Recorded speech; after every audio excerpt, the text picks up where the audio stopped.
আজকে একটু ডিফারেন্টভাবে পোলাও রান্না করলাম আমি। এমনিতে আমি সবসময় পোলাও রান্না করি তেলে ভেজে নিয়ে। তো এভাবে দেখি অনেকে রান্না করে, তাই আজকে আমি এভাবে ট্রাই করে দেখলাম কেমন লাগে।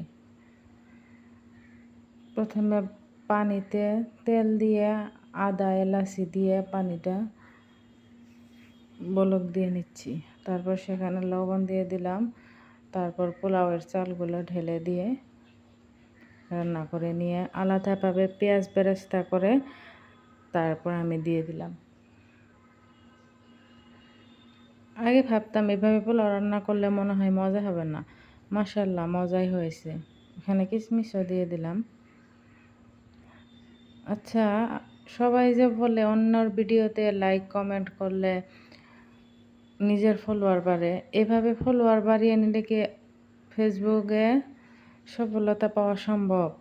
কারণ যারা ফলো করে তারা তো ভিডিও দেখেই না, যখন ভিডিওটা সামনে যায় আর দেখে না, তখন তো ফেসবুকে ইমপ্রেশন কমিয়ে দেয়। তো কেমনে? আপনারা আমাকে একটু সাপোর্ট করবেন, আমার ভিডিওগুলোতে একটু লাইক কমেন্ট করে দিবেন, যদি ভালো লাগে শেয়ার করে দিবেন। এই তো পোলাও মাশাআল্লাহ অনেক সুন্দর হয়েছে, ধবধবা সাদা হয়েছে। আমি আলাদাভাবে পেঁয়াজ বেরেস্তা করে পোলাও দিয়েছি। আমার বেরেস্তাটাও তো ভালো হয়নি, তাও ফার্স্ট টাইম তো একটু এভাবে করে দেখলাম। এমনিতে আমি পেঁয়াজ তেলে ভেজে তারপর আমি রান্না করি, কিন্তু এভাবেও খারাপ লাগেনি, ভালোই লাগছে। এই তো হয়ে গেল আমার পোলাও।